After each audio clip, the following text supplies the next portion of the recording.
നമസ്കാരം. നിലമ്പൂർ പള്ളിക്കുളം സ്വദേശി രതീഷ് ജീവനൊടുക്കിയ സംഭവത്തിൽ അയൽവാസിയായ യുവതി ഉൾപ്പെടെ 4 അംഗ സംഘത്തിനെതിരെ ആരോപണവുമായി കുടുംബം. രതീഷിനെ വീട്ടിലേക്ക് വിളിച്ചു വരുത്തി ഹണി ട്രാപ്പിൽ കുടുക്കി ബ്ലാക്ക്മെയിൽ ചെയ്തതിലുള്ള മാനസിക വിഷമത്തിലാണ് രതീഷ് ആത്മഹത്യ ചെയ്തതെന്നാണ് രതീഷിന്റെ അമ്മ തങ്കമണിയും സഹോദരൻ രാജേഷും ആരോപിക്കുന്നത്. ജൂൺ 11-നാണ് രതീഷിനെ വീട്ടിൽ തൂങ്ങി മരിച്ച നിലയിൽ കണ്ടെത്തിയത്.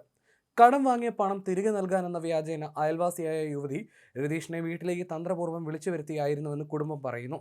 യുവതിയും മറ്റു 3 പേരും ചേർന്ന് രതീഷിനെ നഗ്നനാക്കി വിവസ്ത്രനായി നിൽക്കുന്ന നിലയിൽ യുവതിയോടൊപ്പം നിർത്തി ഫോട്ടോ എടുത്തു.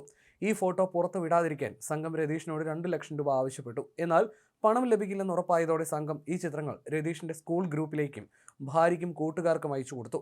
ഇതിലുണ്ടായ അപമാനമാണ് രതീഷിനെ ജീവനെടുക്കാൻ പ്രേരിപ്പിച്ചതെന്ന് അമ്മ തങ്കമണി പറയുന്നു. ഡൽഹിയിൽ ബിസിനസ് നടത്തി വരികയായിരുന്ന രതീഷ് അവധിക്കായി നാട്ടിലെത്തിയപ്പോഴായിരുന്നു സംഭവം. രതീഷിൽ നിന്നും പണം കടം വാങ്ങിയ സമീപവാസിയായ സ്ത്രീ പണം തിരികെ നൽകാനെന്ന പേരിലാണ് രതീഷിനെ വീട്ടിലേക്ക് വിളിച്ചു വരുത്തിയത്. അവിടെ വെച്ച് ഇവരും മറ്റ് 4 പേരും ചേർന്ന് രതീഷിനെ മർദ്ദിക്കുകയും വസ്ത്രങ്ങൾ വലിച്ചു കീറുകയും നഗ്നനാക്കി ഫോട്ടോ എടുക്കുകയുമായിരുന്നു. തുടർന്ന് 2 ലക്ഷം രൂപ നൽകിയില്ലെങ്കിൽ ദൃശ്യങ്ങൾ പ്രചരിപ്പിക്കുമെന്ന് ഭീഷണിപ്പെടുത്തി. രതീഷ് പണം നൽകാൻ വിസമ്മതിച്ചതോടെയാണ് ഈ ദൃശ്യങ്ങൾ മറ്റുള്ളവർക്ക് അയച്ചു നൽകാൻ തുടങ്ങിയത്.